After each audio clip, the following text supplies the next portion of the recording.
Baik, Assalamualaikum warahmatullahi wabarakatuh. Pada kesempatan kali ini kita masuk ke mata kuliah farmasi matra. Nah, kali ini kita akan membahas tentang topik konsep bantuan hidup dasar untuk keselamatan pasien. Nah, nanti di sini kita akan membahas apa saja peran apoteker dalam siklus kebencanaan dan apa itu konsep bantuan hidup dasar serta bagaimana persiapan tenaga kefarmasian dalam melaksanakan bantuan hidup dasar. Siklus kebencanaan itu ada pencegahan, kemudian ada mitigasi, ada kesiapsiagaan, ada respon, dan ada pemulihan. Yang pertama, siklusnya adalah pencegahan. Pencegahan ini adalah tujuannya untuk mengurangi kemungkinan terjadinya bencana atau dampak kesehatan akibat terjadinya bencana. Apa saja peran apoteker di sini? Yang pertama, kita bisa melakukan edukasi masyarakat tentang penggunaan obat yang rasional, juga tentang penyimpanan obat yang benar pada saat kondisi bencana. Kemudian kita juga bisa berkontribusi dalam pengendalian penyakit untuk mencegah kejadian luar biasa pasca bencana. Kemudian kita juga berperan dalam kampanye kesehatan publik untuk memperkuat ketahanan komunitas terhadap bencana, dan kita juga bisa terlibat dalam penyusunan program kesehatan preventif di tingkat puskesmas, rumah sakit maupun komunitas. Selanjutnya, pada siklus mitigasi, tujuannya itu adalah untuk meminimalkan dampak atau kerugian yang ditimbulkan karena bencana terhadap sistem kesehatan dan pelayanan kefarmasian.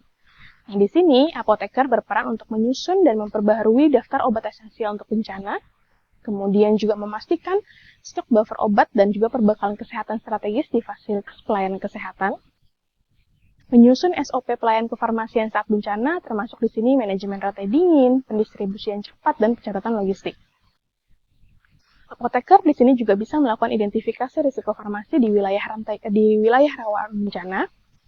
Kemudian juga kita bisa berkoordinasi dengan lintas sektor seperti BPBD, Dinas Kesehatan, TNI Polri untuk mendukung sistem mitigasi kesehatan. Untuk siklus kesiapsiagaan, tujuannya di sini adalah untuk meningkatkan kemampuan dan kesiapan apoteker serta sistem farmasi dalam menghadapi bencana. Nah, di sini kita sebagai apoteker bisa mengikuti pelatihan dan simulasi kebencanaan, termasuk untuk bantuan hidup dasar, sistem komando insiden, dan gladi posko.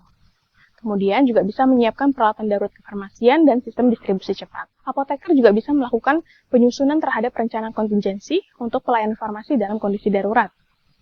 Kita juga bisa membangun jejaring komunikasi dengan tim kesehatan lain dan otoritas kebencanaan, serta melatih tenaga farmasi dan masyarakat tentang bagaimana langkah-langkah pertolongan pertama dan penggunaan obat pada saat bencana. Selanjutnya, di siklus respon, tujuannya adalah kita menyelamatkan jiwa, mencegah kerusakan lebih lanjut, dan juga menjaga kelangsungan pelayanan kesehatan selama bencana berlangsung. Nah, kita sebagai apoteker bisa berperan sebagai bagian dari tim medis respons kegawat daruratan. Kita juga bisa berkolaborasi dengan dokter, perawat, serta relawan lainnya. Nah, kita juga bisa melakukan distribusi obat serta perbekalan kesehatan darurat secara cepat, akurat, dan terkoordinasi. Apoteker di sini juga bisa melakukan triase dasar dan membantu pelaksanaan BHD atau CPR bila diperlukan. Kita juga bisa menjaga sistem pencatatan dan pelaporan penggunaan obat untuk evaluasi pasca bencana, serta memastikan keberlanjutan terapi kronis, misalnya untuk pasien-pasien TB, HIV atau AIDS, hipertensi, dan DM bagi pasien terdampak bencana. Nah, kemudian untuk siklus di pemulihannya, tujuannya ini kita untuk mengembalikan sistem kesehatan dan pelayanan kefarmasian ke kondisi normal, atau mungkin bahkan lebih baik daripada sebelumnya. Nah, di sini, apoteker memiliki peran untuk melakukan evaluasi stok dan juga rantai pasca bencana, serta mengajukan replenishment apabila diperlukan. Apoteker di sini juga bisa memulihkan pelayanan kefarmasian reguler di fasilitas kesehatan. Selain itu, kita juga sebagai apoteker bisa terlibat nih dalam pharmacovigilance pasca bencana. Kita bisa memantau efek samping serta kejadian yang tidak diinginkan efek dari obat tersebut. Kemudian, kita juga bisa memberikan dukungan psikososial melalui edukasi pengobatan obat jangka panjang untuk masyarakat-masyarakat yang terdampak bencana. Kita juga bisa mendokumentasikan pelajaran yang kita dapat untuk memperbaiki SOP dan kesiapsiagaan di masa depan. Kita juga bisa berpartisipasi dalam rekonstruksi sistem pelayanan kefarmasian yang lebih tangguh. Oke, kita sekarang masuk ke bantuan hidup dasar. Apa itu bantuan hidup dasar? BHD atau bantuan hidup dasar adalah serangkaian tindakan darurat untuk mempertahankan jalan nafas, pernafasan, dan juga sirkulasi darah sampai bantuan medis lanjutan tersedia atau ada. Tujuannya untuk apa sih kita melakukan BHD ini? Yang pertama, untuk mempertahankan oksigenasi dan perfusi organ vital seperti otak dan jantung, untuk mengurangi angka kematian dan kecacatan akibat henti jantung atau henti nafas, serta menjembatani pasien hingga mendapatkan penanganan yang definitif. Siapa yang bisa melakukan BHD ini? Jadi nggak cuma dokter sama perawat, tapi tenaga kesehatan lain di sini termasuk apoteker, bidan, mungkin relawan lainnya, serta masyarakat awam juga sebenarnya bisa melakukan BHD setelah kita melakukan pelatihan. Nah, bagaimana cara melakukan BHD? Di sini bisa dengan CPR atau cardiopulmonary resuscitation. Kemudian juga kita bisa melakukan Heimlich maneuver dan rescue breathing.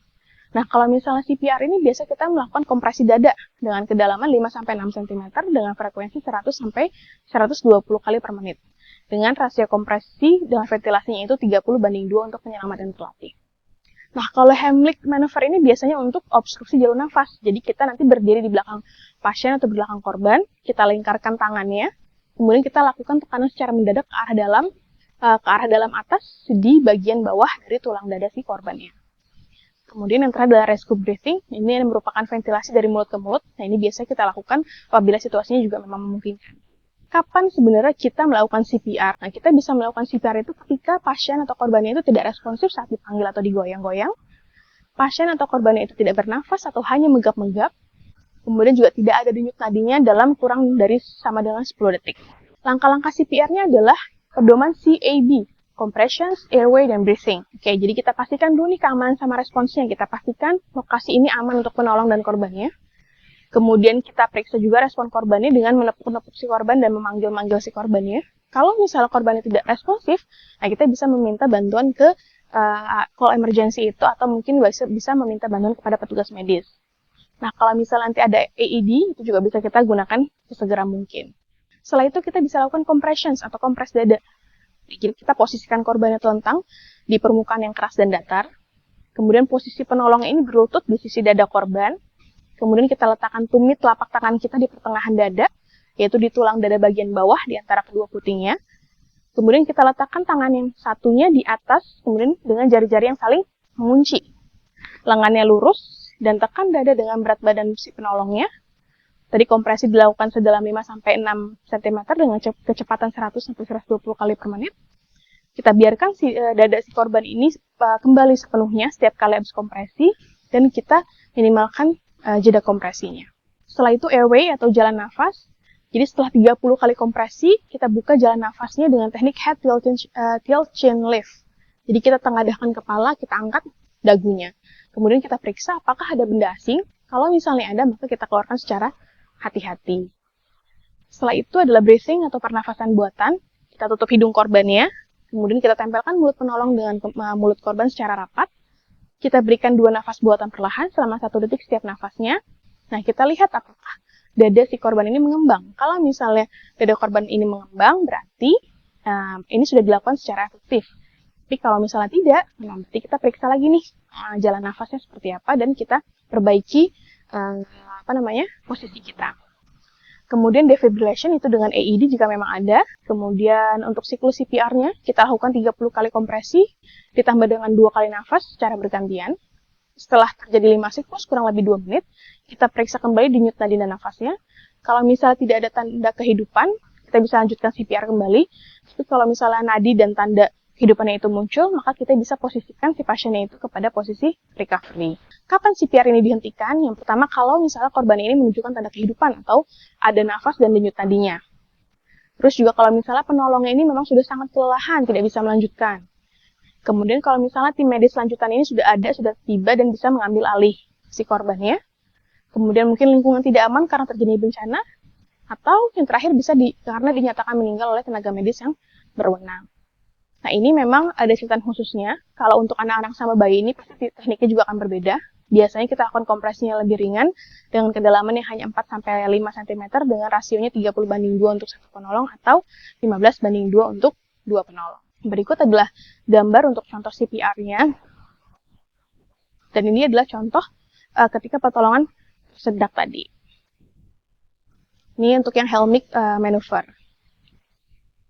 Nah, kita sebagai apoteker atau tenaga kefarmasi ini pasti juga perlu persiapan untuk melakukan BHD ini. Yang pertama, pasti kita harus melakukan pelatihan resminya dulu dari lembaga yang kompeten, misalnya dari IDAI atau mungkin dari PMI atau AHA Certified. Kemudian juga kita harus mempersiapkan alat bantunya, seperti masker resusitasi, ambu bag, sarung tangan medis, AED yang memang tersedia. Kemudian kita juga harus menjaga atau mempersiapkan fisik dan mental, stamina-nya, fokusnya, ketenangannya pada saat kondisi darurat. Kemudian juga kita harus bisa mengkoordinasikan dan memahami sistem komando insiden itu seperti apa. Kemudian juga kita harus mengupdate pengetahuan yang berkala sesuai dengan pedoman terbaru, misalnya guideline AHA yang memang dikhususkan untuk CPR. Nah, kesimpulannya adalah di sini apoteker memang memiliki peran penting untuk seluruh siklus manajemen bencana. Misalnya pada saat pencegahan dan mitigasi, kita bisa memberikan edukasi masyarakat, kita bisa merencanakan logistik dan juga SOP-nya. Kemudian dari siklus kesiapsiagaan, kita bisa melakukan pelatihan, simulasi, rencana kontingensi. Kemudian untuk yang respons, kita bisa melakukan distribusi obat. Kemudian kita bisa melakukan PIO, kolaborasi dengan tim medis lain, kemudian tindakan dasar kegawat daruratan. Kemudian untuk siklus pemulihan, kita bisa melakukan rehabilitasi sistem farmasi, pemantauan terapi obat, dan evaluasi pasca bencana. Jadi sebenarnya BHD ini bisa dilakukan untuk bantuan hidup dasar, itu bisa dilakukan oleh bukan hanya tim medis saja seperti dokter atau perawat, tapi kita juga sebagai apoteker baiknya juga bisa melakukan bantuan hidup dasar seperti CPR dan Heimlich manuver tadi untuk menjaga sirkulasi darah sampai nanti akhirnya tim medis yang berwenang itu tiba. Baik, sampai sini saja pertemuan kita terkait dengan bantuan hidup dasar.